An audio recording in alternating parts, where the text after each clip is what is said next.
भगवान परशुराम की जय। आज के इस कार्यक्रम की नाभिकीय सत्ता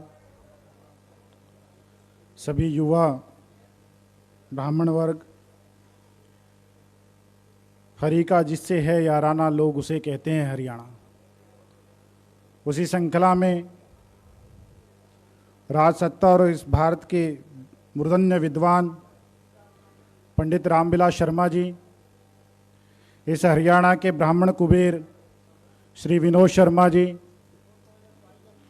इस पूरे भारत का नेतृत्व करने वाले डीपी वत्स जी, और जिसकी बातें परशुराम भगवान जैसी है, जिसका स्वरूप भगवान परशुराम जैसे थे, ऐसे नवीन जय हिंद जी,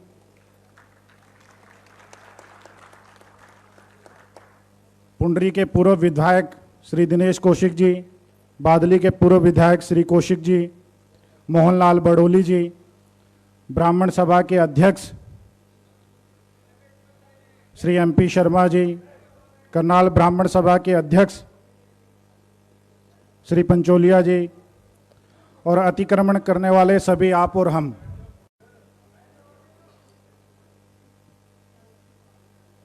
बहुत सारी बातें, कुछ शेष यहाँ रहा ही नहीं है।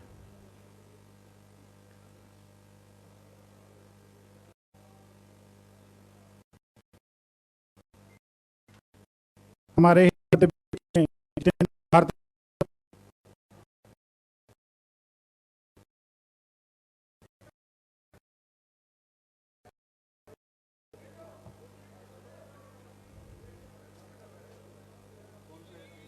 कहते हैं गौरवशाली था भूत हमारा, भविष्य भी महान है, अगर हम संभाले उसे जो वर्तमान है। बहुत सारी ज्ञान की बातों तो नहीं, वेदों में तो नहीं उलझेंगे, परंतु एक छोटी सी बात के साथ अपनी वाणी को विराम दूंगा, क्योंकि भोजन और आपके बीच में मैं आकर खड़ा हो गया हूं, मैं ये जानता हूं। एक राजा के पास एक व्यक्ति गया और राजा से उसने संवाद किए। तो राजा से संवाद करता है तो राजा चला जाता है। तो उस व्यक्ति ने कहा कि राजन, मैं आपके साथ काम करना चाहता हूं। तो उस व्यक्ति से पूछा राजा ने कि भाई क्या काम करते हो? बोला मैं रफू करता हूं। तो राजा ने कहा मैं तो नूतन नवीन नया वस्त्र पहनता हूं, मुझे तो ऐसे व्यक्ति की आवश्यकता ही नहीं है। तो उसने कहा कि राजन, मैं कपड़ों की नहीं बातों की रफू करता हूं। तो उस राजा को बड़ा अच्छा लगा, वो व्यक्ति भी अच्छा लगा। तो राजा अपने साथ किसी सभा में जा रहा था, तो राजा ने अपने साथ उसको ले लिया। तो राजा एक सभा में जब संबोधन दे रहा था, तो राजा ने कहा कि आते समय मैंने एक करिश्मा देखा, और आते देखता हूं कि एक पीपल के आखिरी पत्ते को एक बकरी खा रही है। तो लोगों ने कहा यह मिथ्या है, बकरी बहुत छोटी है और वृक्ष बहुत बड़ा है। तो उसने कहा भाई आओ रफू करो। तो उसने कहा कि मैं स्वयं इसका प्रत्यक्षदर्शी हूं, मैंने भी इस दृश्य को देखा है, क्योंकि जो पीपल का पेड़ है वो कुएं में उगा हुआ था और बकरी खा गई। तो लोगों ने ऐसे ही ताड़ी बजाई, आगे गया। राजा का भी हौसला बढ़ा कि बड़ी अच्छी बातें लोग मान जाते हैं, प्रजा मान जाती है।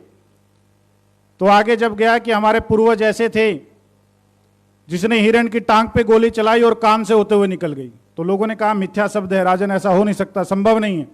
तो बोला हाँ भाई रफू कर।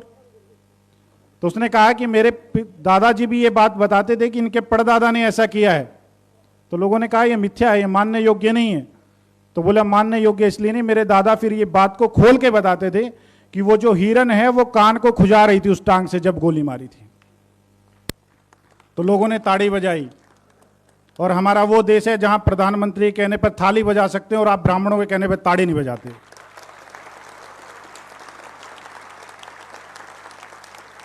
तो जब आगे गया और आगे जाकर उसने कहा कि भाई हमारे परदादा ऐसा करते थे कि उसने शेर पे गोली चलाई, कभी गोली आगे, कभी शेर आगे, कभी गोली आगे, कभी शेर आगे, और शेर ने जाके दरवाजा बंद कर लिया और गोली खड़खड़ाती रही कि आप बाहर निकल, लगना है तुझे। तो लोगों ने कहा झूठा है, ये सब सत्य नहीं हो सकता। बोला हाँ भाई रफू कर।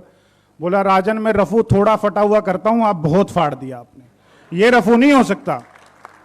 तो आज समय है हम राजनीति की बात करें, हम धर्म की बात करें, हम समाज की बात करें, आज वो समय है कि हम रफू कर सकते हैं, लेकिन आने वाले 20 साल बाद हमसे रफू नहीं होगा।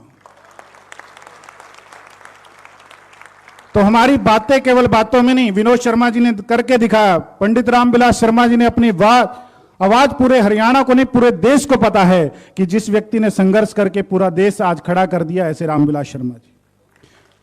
तो आज हमें इनका साथ देना होगा। हमें बात राजनीति की नहीं, बात धर्म की नहीं, बात योग्यता की है। सब लोगों ने कहा कि योग्य होगा तो शिखरता पा जाएगा, योग्य होगा तो ज्येष्ठता प्राप्त कर लेगा, योग्य होगा तो वंदनीय बन जाएगा, योग्य होगा तो आराधनीय हो जाएगा, योग्य होगा तो वंदनीय बन जाएगा, योग्य होगा तो पूजनीय बन जाएगा, योग्य होगा तो सम्माननीय बन जाएगा, योग्य होगा तो पूजन करा लेगा, और योग्य होगा तो अपनी वंदना करा लेगा। तो हमें बात योग्य होने की है। हम तो साधु बन गए। हमने तो कहा है कि बात एक ही है, सर्वे भवन्तु सुखिना, सर्वे सन्तु निरामयाः, सर्वे भद्राणि पश्यन्तु मां कश्चित् दुःखभाग्। लेकिन हम जिस जड़ों से निकले हैं, हम अपितु उसे कभी भूल नहीं सकते। तो हमारी तो बात एक ही है कि सब मंगल हो, और ये ब्राह्मण समाज और हमारा समाज हमेशा शिखरस्थी और वंदनीय और पूजनीय बने। मैं अपनी वाणी को विराम देता हूं। ओम शांति शांति। सत्य खबर, सत्य, सटीक, बेबाक।